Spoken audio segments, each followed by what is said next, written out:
Bhagavate Vasudevaya.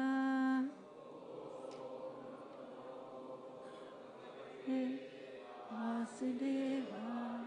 Om Namo Bhagavate Vasudevaya.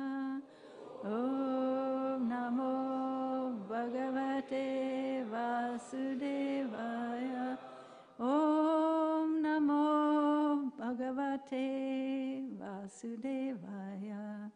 Om Namo Bhagavate Vasudevaya. Narayanam Namaskritya Naram Chaiva Narottamam Devim Saraswatim Vyasam Tato Jayam Udiraye Jayam Nasta Prayeshu Abhadreshu Nityam Bhagavata Sevaya Bhagavati Uttama Shloke Bhaktir Bhavati Naistiki. Reading from Srimad Bhagavatam, 11th Canto, Chapter 6, text number 44.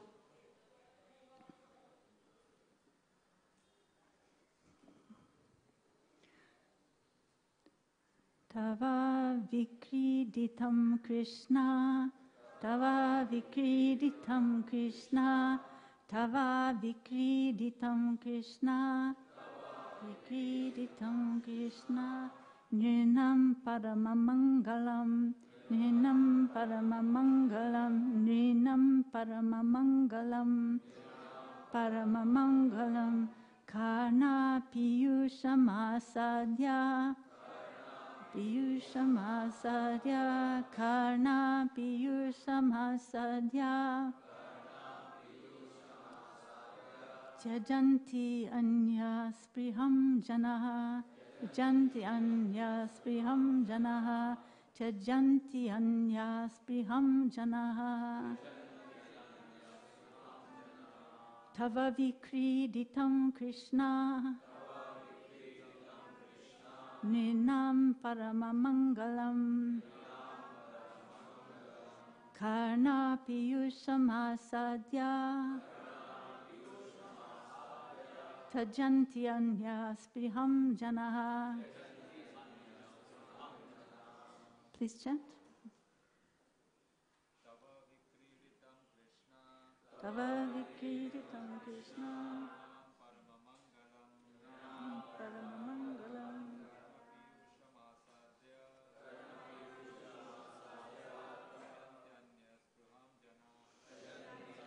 Spriham janaha.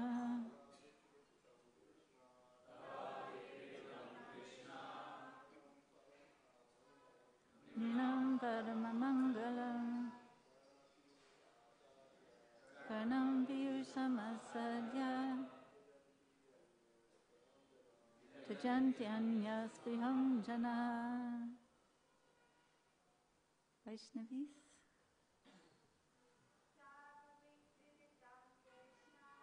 Tava vikriditam Krishna, Ninam paramamangalam, Karna piyushamasadya, Tajanti anya spriham janaha. Anyone else? Tava, your vikriditam, pastimes, Krishna, O Krishna, Nrinam, for men, Paramamangalam, supremely auspicious, Karana, for the care, Piyusam, nectar, Asadya, having tasted, Tyajanti, they reject, Anya, for other things, Spriham, their desires, Janaha, 4 persons. Translation. O my dear Krishna, your pastimes are supremely auspicious for mankind and are an intoxicating beverage for the ears. Tasting such pastimes, people forget their desires for other things. Purport by the anonymous disciples of Srila Prabhupada. Anya spriham, or desire for things other than Krishna, indicates the material desire to enjoy wife, children, money, and so on. Ultimately, the materialist may desire religious salvation for his personal comfort and satisfaction, but all such desires are mundane, because on the spiritual platform, the pure soul thinks only of the Lord's pleasure and the Lord's service. Therefore, a pure devotee can never give up Krishna, even for a moment, although for Krishna's pleasure he can give up the entire universe. Om Ajnana Timirandasya Jnananjana Salakaya Chaksun Militam Yena Tasmai Shri Gurave Namaha Shri Chaitanya Manobhistam Stapitam Yena Bhutale Swayam Rupa Kadamayam Dadati Sapadantikam Nama Om Vishnu Padaya Krishna Prestaya Bhutale Srimate Bhaktivedanta Swamin Iti Namane Namaste Saraswate Deve Gauravani Pracharine Nirvishesha Sunyavadi Paschatya Deshatarine Mukam Karoti Vachalam Pangolam Gayate Girim Yat Kripastamahang Bande Shri Gurun Dinataranam Panchakalpatarubhyascha Kripasindhu Bhaevacha Patitanam Pavanebhyo Vaishnavebhyo Namo Namaha Jai Shri Krishna Chaitanya Prabhu Nityananda Shri Advaita Gadadhar Shivasati Ghora Bhaktivinoda Hare Krishna Krishna Krishna Hare Hare Hare Rama Rama Rama Hare Hare. Thank you very much for allowing me to speak here at the most wonderful, auspicious, and famous Shishi Radha Gopinath Mandir. This is such a wonderful, transcendental place and home for people, devotees all over the world, and even people who are not devotees yet. So thank you so very much for allowing me to try to say a few words in the service of Srila Prabhupada. So in the last sentence of this purport, it says that a pure devotee can never give up Krishna even for a moment, although for Krishna's pleasure he can give up the entire world, entire universe. So it reminds me of this verse in the Bible where it says that what gaineth a man if he gains the whole world but loses his eternal soul? So it's really along the lines of that understanding. What's the use if I have everything in the world, but I give up my real self-interest in order to attain it? So in this case, Sri Uddhava is speaking, and he is anticipating the pain of separation from Lord Krishna. Lord Krishna is about to depart to his own abode. Uddhava wants to go with him, but the Lord is not going to allow him that. So he proceeds to speak in very intricate ways to Sri Uddhava. He speaks the Uddhava Gita, which is really even more exhaustive than the Bhagavad Gita. Many, many chapters where Krishna is speaking to Uddhava, giving him final instructions just to satisfy the heart of Uddhava. And of course, through the glory of Srimad Bhagavatam, the mercy of Srimad Bhagavatam, we can all eavesdrop on their conversation. So Uddhava is asking us in this verse to become intoxicated. He's asking, Maharaj, Hare Krishna. Hare Krishna. So Uddhava is asking us to become intoxicated. But in the beginning of Nectar of Instruction, Srila Rupa Goswami is asking us to become sober, right? Vacha vegam, manasakroda vegam, jiva vegam, udara pasta vegam, etan vegan yo vishaheta dira, sarvana pimam, kativim prasisya. Right? Is that almost it? So who do we listen to? Uddhava is asking us to become intoxicated. Rupa Goswami is asking us to become sober. So it's a dilemma, right? So there are different kinds of intoxication. When Srila Prabhupada was so mercifully teaching in New York in the early days, an intoxicated bum came into the temple at 26 2nd Avenue, and he was just babbling some craziness. And Prabhupada said under his breath, with great compassion, Prabhupada said, "It is the darkest of darkness." He said, "It is the darkest of darkness." You know, that a human being someone who's come to the human form of life can degrade and decline to this level of such madness, right? So unfortunate. So this is intoxication, you could say, in the mode of ignorance. What about intoxication in the mode of passion? Does anyone have any ideas about that? How is someone intoxicated in the mode of passion? Position, wealth, prestige. So, right, kam, krodh, lobh, mada, moha, matsarya. So intoxicated by pride, right? Srila Raghunath Das Goswami, first of all, in his very first shloka of Manasa, Manasiksha, he says, give up pride.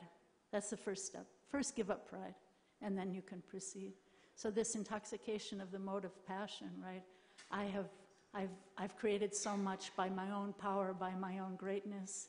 I'm a self-made man, you know, the rugged individual, very kind of Western thinking in a sense, you know.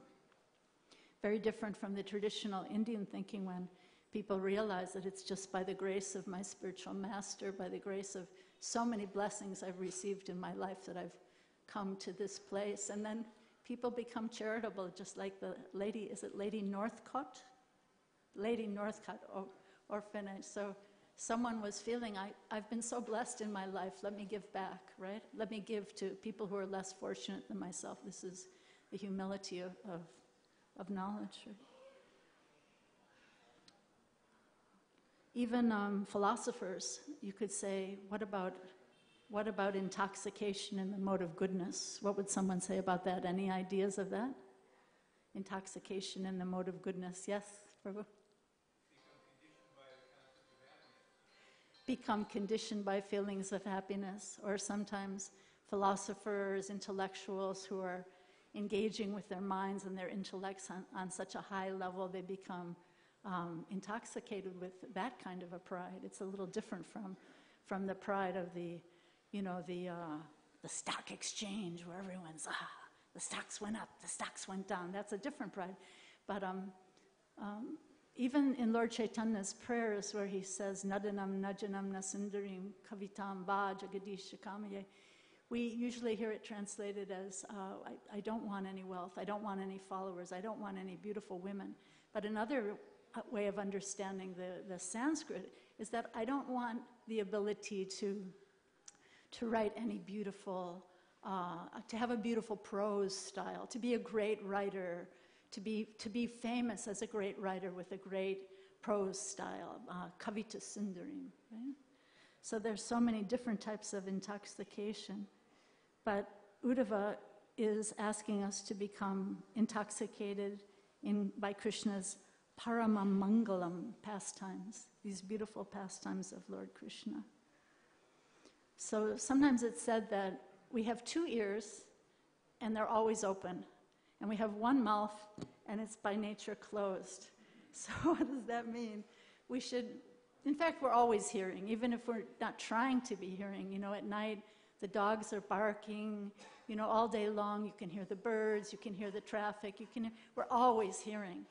But we have to acquire this taste or this thirst that we see in the great devotees like Sri Uddhava, to hear this Paramamangalam, to acquire this taste for the supreme pastimes of Lord Krishna, which can actually transform our hearts and take us back to the spiritual world. So right now we have a lower taste, and we don't know the nature of that higher taste. We don't realize when we hear Krishna's holy name, or when we hear the pastimes of Krishna, that this is not material sound. It's actually sound of an entirely different nature that's coming from the spiritual strata. But because of our ignorance, because we're sleeping for so many thousands and millions of lives on the lap of the witch called Maya, we think, oh, this is just another sound, Then there's the newspapers, there's the media, there's this, there's that, and then there's Krishna's pastimes. We think of it as all the same, but it's not. It comes from a very different strata of existence. In the Bhagavad Gita, in the 13th chapter, there's a beautiful verse. Let's see if I can find it. Did I mark it? It's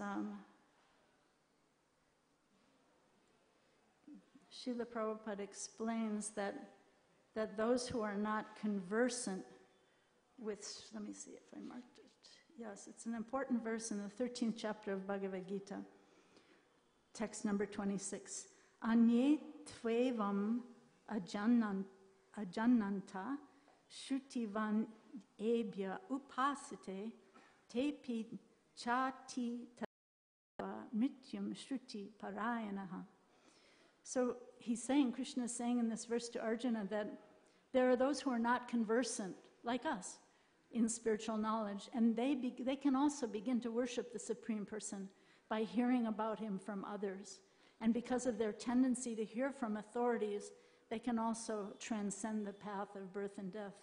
So this is a very important verse explaining the great power of hearing from self-realized authorities, and how when such a person even has a slight inclination to hear, they can be taken all the way back to the spiritual world and become free from the cycle of birth and death just by trying to cultivate that ability to hear from these great spiritual authorities. We hear so much blah, blah, blah all the time, but beginning to hear from spiritual authorities who can change the nature of our existence, right? So in the purport to this verse, Srila Prabhupada says, if one is just a good soul, so you know how Srila Prabhupada explains in Bhagavad Gita that there are different categories of people who are not yet devotees, but who can become devotees: the curious, those in search of money, those in search of knowledge, those who are in distress. But here he says, if someone is just a good soul and they have this tendency to hear from others, they can be taken back to the spiritual world. There's a story about Srila Prabhupada in Vrindavan, that he was there and he was speaking, and when he began to speak, he noticed that many of the leaders, many of his ISKCON leaders were not present for him to hear him speaking. And he said, where are they? And someone said, well, they've gone for darshan in the Vrindavan temples, Srila Prabhupada. And Prabhupada said, but if they do not hear, what will they see?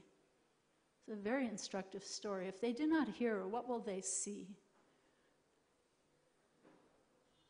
Srila Prabhupada also, with Srila Bhakti Siddhanta Saraswati, his Guru Maharaj, is a beautiful story that Srila Bhakti Siddhanta it's a similar story. He was taking all his disciples and followers around Vrindavan to so many temples, but one night he was speaking.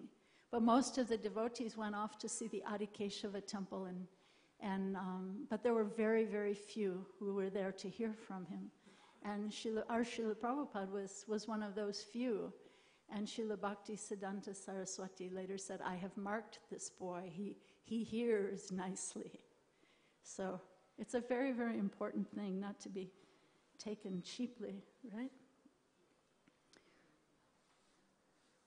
So in the 4th canto of Srimad Bhagavatam, there's the most amazing verse and purport. I wanted to share it with you. It's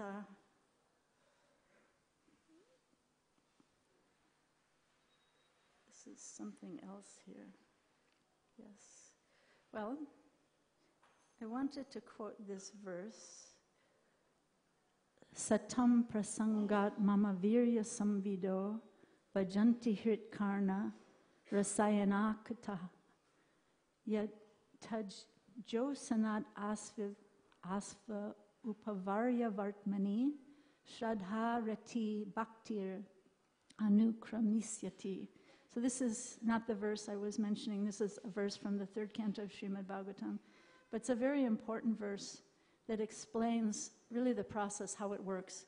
That by hearing in the association of devotees, so in other words, hearing from a realized personality like Srila Prabhupada, in the association of those who have faith. So hearing in the mood of thirst, in the mood of drinking the nectar from this great personality. So by hearing in the association of pure devotees, discussion of the pastimes and activities of the Supreme Personality of Godhead become very pleasing and satisfying to the ear and heart. By cultivating such knowledge, one gradually becomes advanced on the path of liberation, and therefore he is freed, and his attraction becomes fixed. Then real devotion and devotional service begin. So this process of how faith develops and how attachment for hearing develops, just by hearing this rati, this shraddha and the rati, the faith and the attachment for hearing becomes so much increased, right?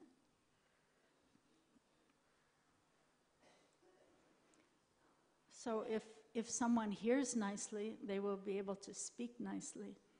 And once Srila Prabhupada said that the best follower will become the best leader. So that's a very important instruction also. Sometimes you see someone who's a brand new devotee and they just have a great desire to hear and a great desire to serve. And you can be sure that, mark that person, because you can be sure that in a very few short years, that person will be doing amazing devotional service. Just by that tendency to hear, that tendency to serve. Also in Bhagavad Gita, in the 10th chapter, Arjuna is saying to Krishna that the more I hear of your wonderful glories, the more I want to hear. So this taste, this kind of thirst, this hunger for hearing, this great desire for hearing is extremely transformative. And then in the 18th chapter of Bhagavad Gita, Krishna gives the Shrutipal, that one who listens with faith, without envy, becomes free from sinful reactions and attains to the auspicious planets where the pious dwell. So just by hearing Bhagavad Gita, and of course Sanjaya, he's hearing with a sense of wonder. He's experiencing a thrill at every moment. So how beautiful is that?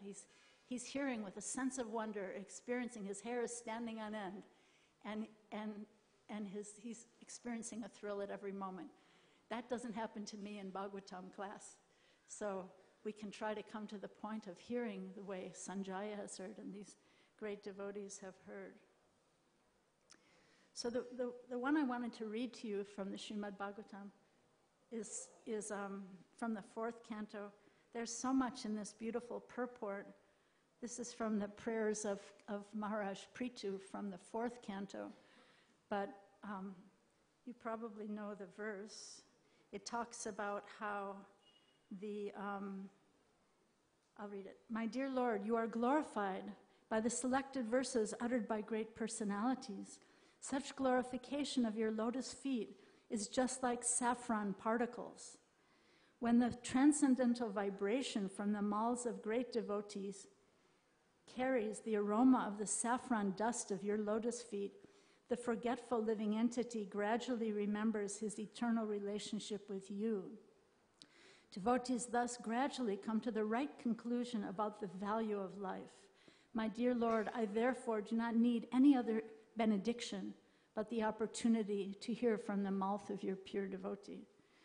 So it's such a beautiful verse that a devotee, that when a pure devotee speaks, his voice carries these saffron dust particles from the lotus feet of the Lord.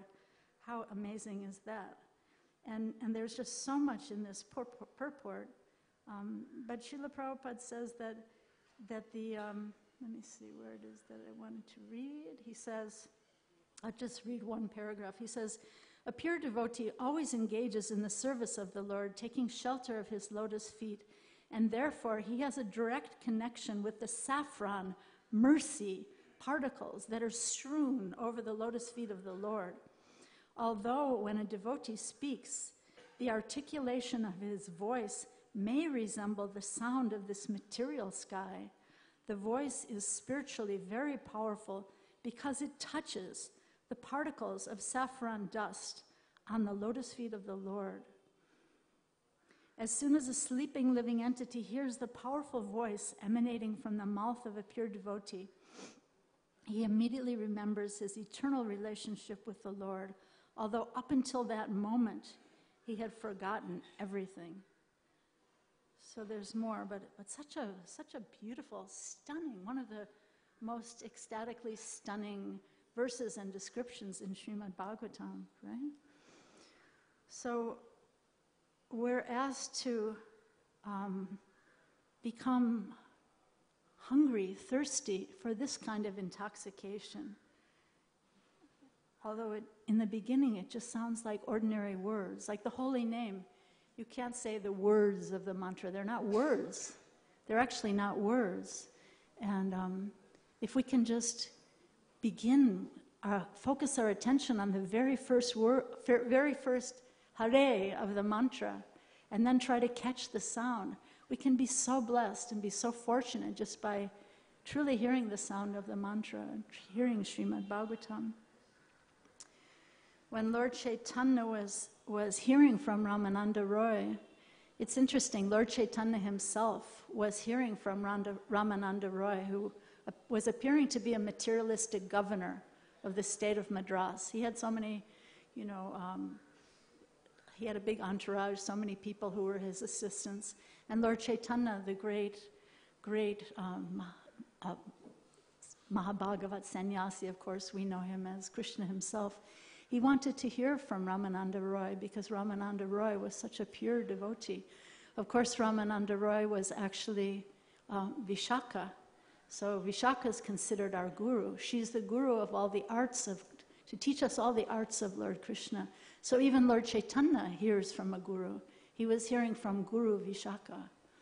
And he was asking questions, and Ramananda Roy was giving answers. And the first answer that Lord Chaitanya actually accepted, that yes, I accept this, this is where we begin, was this point about just, it's from the prayers of Lord Brahma, Stane stita srutigatam tanavan manobir. He says, just stay in your position. You don't have to run away, leave home, but just try to hear. Just try to hear deeply the Srimad Bhagavatam, and your heart will be transformed. So this is the first verse that Lord Chaitanya actually accepted. But also in Srimad Bhagavatam, Kunti Devi explains that there has to be a quality to this hearing. We can hear in the mood of a great complacency, like, Radha Gopinath temple, it's all right, maybe I'll go by on Sundays. Usually Radhanath Swami speaks on Sunday morning. Maybe I'll go by on Sunday. The rest of the week I can just read my newspaper, go online, whatever. It's not. Maybe I'll check it out sometimes, once in a while on Sunday. So if we hear with complacency like that, the process will still work, but it just may take 300 years. So it depends on how ardent our desire is to hear, how much we want it, right? How hungry we are. Because if we're hungry, if we have a great hunger to hear, if we have a great thirst to hear, then we will be able to digest, right? If you're not hungry, you can't digest when you eat, and then you just get sick, right? So if we have a great hunger and thirst to hear, then we'll be able to actually see that change in our hearts, little by little, like the verse says in the first canto that we chant in the morning before the class, Nityam Bhagavata Sevaya. So it's like drops of water every day. Drops of water wear away stone. Those drops of water, by hearing every day, that the heart becomes cleansed, right? So there's another story about Srila Prabhupada. I was thinking sometimes devotees say, well, I'll come and hear Radhanath Swami, but I'm not going to go and hear the rest of those guys because they're not really pure devotees. And I'm just, maybe I'll go to Radhakund and listen to some Babajis, or maybe I'll come by once in a while when there's a big sannyasi speaking at the temple. But there's a really instructive story about Srila Prabhupada. I think this happened in Seattle in the early days. And someone asked Srila Prabhupada, Swamiji, in your movement, how many pure devotees are there like you? And Srila Prabhupada turned to, I think it was Upendra. Srila Prabhupada said, how many are we now? I think about 50. So you get the point, Srila Prabhupada is, and he himself used to like to hear from his disciples. He would sit and listen and relish hearing from his own disciples. So we shouldn't think, I'm so elevated, I can only hear from pure devotees, so therefore I can't hear from any of my godbrothers or anyone else. Right? This story is instructive. And sometimes you hear devotees say, why are all these people writing so many books? Chasing rhinos. What does that have to do with Srimad Bhagavatam? Devotees say this sometimes, right? Why are all these people writing so many books? We should read Srila Prabhupada's books. But we have Srila Prabhupada's books, we have the book Bhagavata, and then in Srila Prabhupada's pastimes that we hear from so many of these people who had such wonderful association with him, like Shyamasundar Prabhu. We hear of the pastimes and the mood of the person Bhagavat, right? How important is that? Both the person and the book Bhagavat, we're taught, are very important. And Srila Prabhupada also gave the instruction that you should all write books explaining my books. So that's another very important point. All of you should write books in maybe thinking of a certain context. Maybe you're an engineer, and maybe you can write a book explaining to people with engineering brains how to understand Srimad Bhagavatam, right? Or maybe you're a mommy, and you feel like my daughter doesn't like to come to Bhagavatam class because she thinks it's boring. So maybe you can write a book explaining Srila Prabhupada's thought to little girls or little boys. There's so many different audiences, right?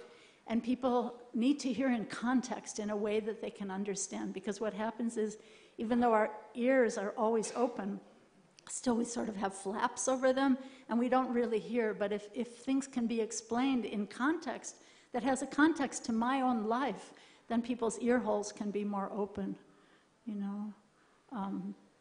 When I was raising Gauravani, I was always a very prescriptive mother. You should do this and you should do this.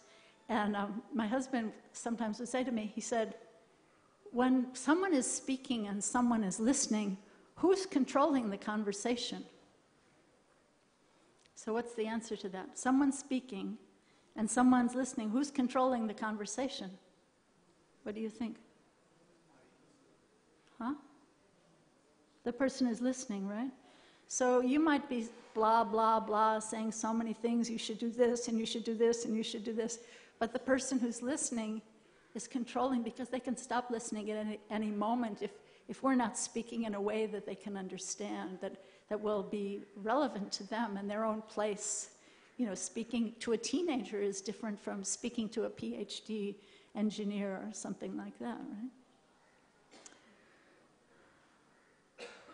So sometimes we read these books and there are many fantastical stories, Krishna lifting Govardhan Hill on the little finger of his left hand. How impossible does that sound? So many impossible pastimes. Lord Chaitanya in the Chaitanya Charitamrita, he's dancing with the elephants in the Jarikhanda forest. Do you believe it? Is it fiction? It's amazing, right?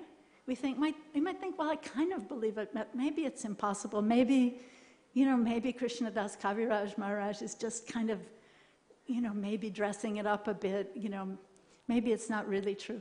But we were just in Pune, and we met some very nice devotees there, a brother and sister, and guess where they're from? Jarikhand. And they were telling us that there's a very big area of stone in Jarikhand where you can see the footprints, human footprints are melted into the stone. And along with those human footprints, there are elephant footprints, tiger footprints, and deer footprints all together. So maybe it's not fiction after all. Maybe it's really true. Maybe it's not mythology at all. So I wanted to conclude with one story that I feel is very important. Srila Prabhupada, this is again a story from Vrindavan, and Srila Prabhupada was giving Nectar of Devotion lectures in the courtyard of the Radha Damodar temple. Maharaj, were you there at that time? The Nectar of Devotion classes? So Srila Prabhupada was speaking, and he was speaking very strongly, and he was speaking about Vrindavan, and perhaps speaking about his own disciples as well. And he was saying, there are so many exalted persons, but they have not gotten a taste for Vasudeva Katha Ruchi. They have not gotten this taste. So because they have not gotten the taste, they could not create a sense of taste in the people in general. And he said, it's not the fault of the people, it's the fault of the preachers. And he said that just like Lord Chaitanya, wherever he went, he created an immense taste in everyone to hear, to chant, to dance, and to take up the pure process of bhakti. So if we try to preach, we hear so much preach, preach, preach. In one lecture I heard, Srila Prabhupada say, we hear so much preach, preach, preach, but they do not know. They must be empowered to preach. Very powerful instruction. So in this lecture in Vrindavan, Srila Prabhupada is saying that if you do not get the taste for Vasudeva Katha, if you don't get that ruchi, Vasudeva Katha ruchi, then your so-called preaching will only be imitation, and it will have no effect. Super important instruction, I feel, from Srila Prabhupada. So these are some thoughts on becoming intoxicated, getting a taste for Krishna's Paramamangalam pastimes and for the holy name. And are there any questions or comments? Yes, Prabhu?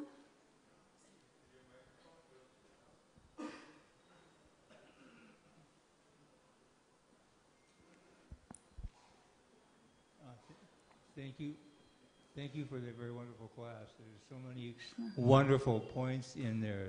There's a number of things that I would like to reflect on.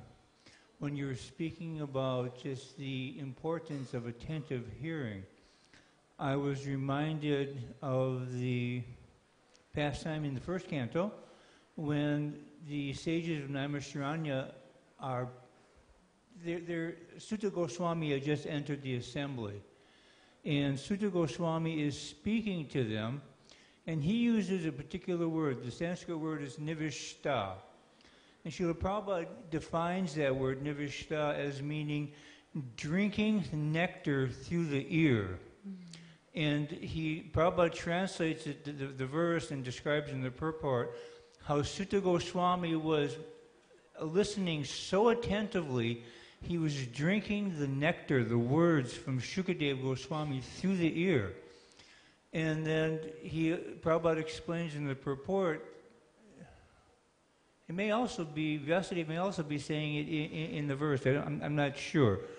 But Prabhupada says that because Sutta Goswami was hearing so attentively that he received the blessings from Shukadeva Goswami. Because of that, and because he received the blessings from Shukadeva Goswami, he was able to nicely repeat everything that he heard, not like a parrot, not like a tape recorder, but according to his understanding and realizations. So attentive hearing is just so very important.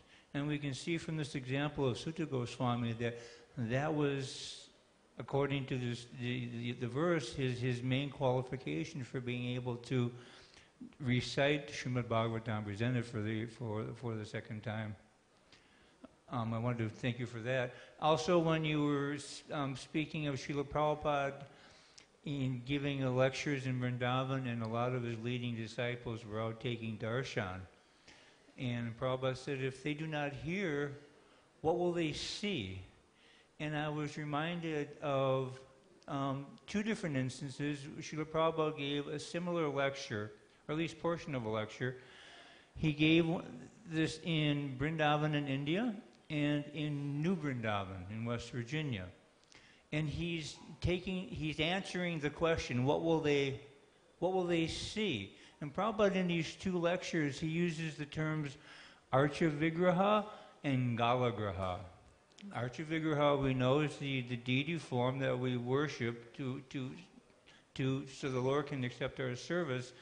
And Prabhupada says, if we do not hear sufficiently, we will begin to think, why has my rascal spiritual master left me with the burden of worshiping the deity? Archa Vigraha becomes Galagraha.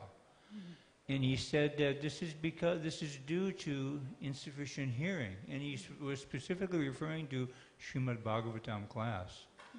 Beautiful. Thank you so much. A very important class by Srila Prabhupada. Do you know what year that was, that class in Vrindavan? It was after, I don't know the exact year, but it was after the opening of the temple. And in New Vrindavan, I believe it was the 1974 visit. So instructive. Thank you so much. Any questions?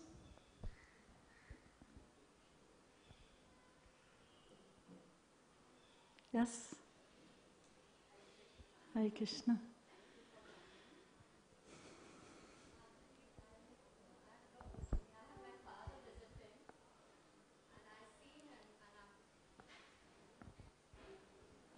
I have my old father visiting right now, and I keep seeing him every day.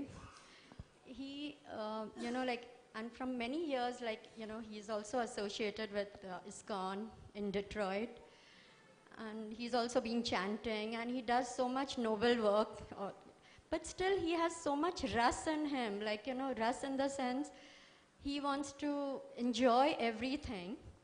Some things are good, and some things are, according to me, I feel it's not, his mind, he wants to visit so many places.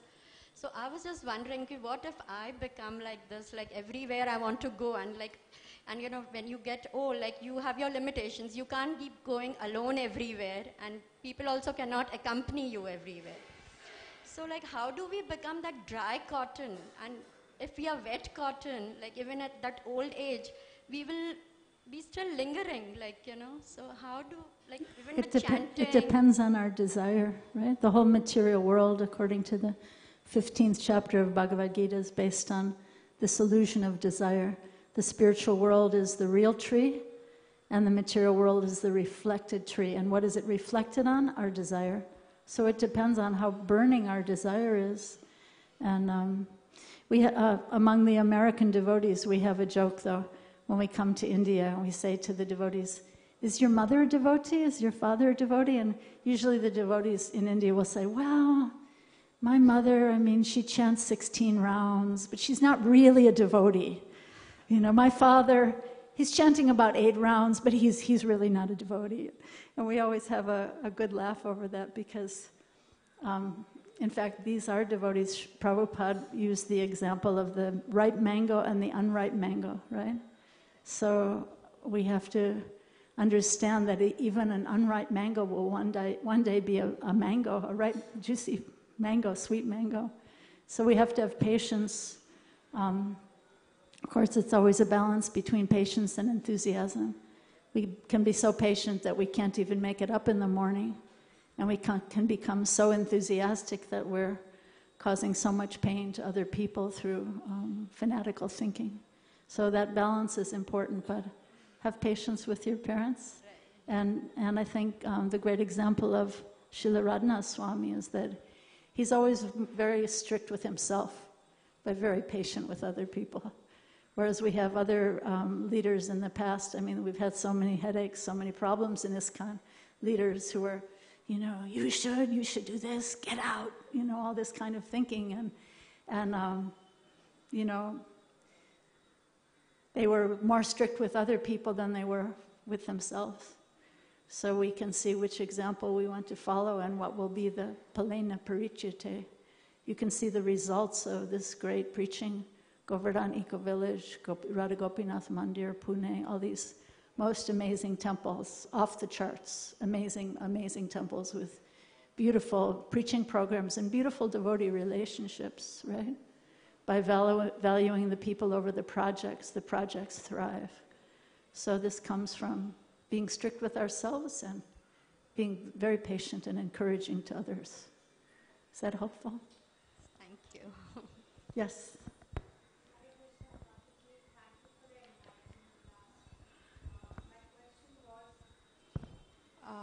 When I'm sitting for Bhagavatam, my mind goes sometimes here and there. So how can I, completely 100% put my mind and ears to just hear Srimad Bhagavatam? Mm-hmm. Thank you. Very nice question. So the mind is like a child or like a little cow wandering around, right? Govinda, he's the lord of the cows and he's the lord of the things that wander. So our minds tend to wander. It's the nature of a little child to wander. It's the nature of a little cow to wander away. And so just like a mother, she keeps shepherding the child back. Come on, no, don't run in the street. No, we don't say things like that about devotees. No, sit down and try to think of Krishna. So be gentle with your subtle body. You don't have to whip your subtle body into oblivion. But just be encouraging like you'd encourage a child, No matter how many times the mind wanders away, keep bringing it back. Like the mother doesn't say to the child, okay, I told you once. I told you twice. And now I'm just going to give you 50 rupees and you go out on the street and you can figure it out yourself. Does a mother ever say that? No. No matter how many millions of times, with patience, she keeps, So, just one very beautiful instruction I received when I just attended the Govardhan retreat, the Holy Name retreat, for the first time in my life. And it was really wonderful. I highly recommend it. Sachinandan Swami, Burjan Prabhu, wonderful teachers. And one instruction that Burjan Prabhu was repeatedly giving, and it's just really, after so many months, starting to occur to me how important it is and how it really works. He was saying repeatedly, if you can just catch the mantra with the first Hare, then if you can be fully present to the one whole Hare Krishna mantra, you are so fortunate. And if you're not, then you can try again, okay? Start by trying to catch the first Hare, and then see if you can be present for the whole entire mantra. It's really a powerful instruction. So I would just pass that on to you. I'm finding that very helpful. Thank you, Mataji. Any other questions?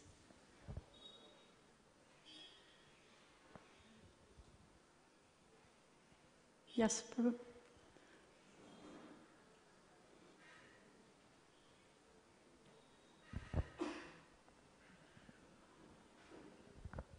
Hare Krishna, Mataji. Thank you for your lecture. Mataji, I just want to ask, many times we have a selective hearing, like you were mentioning that when speaker is like good or he is a known speaker, he give good lectures. So we generally like to hear from him only, or we don't.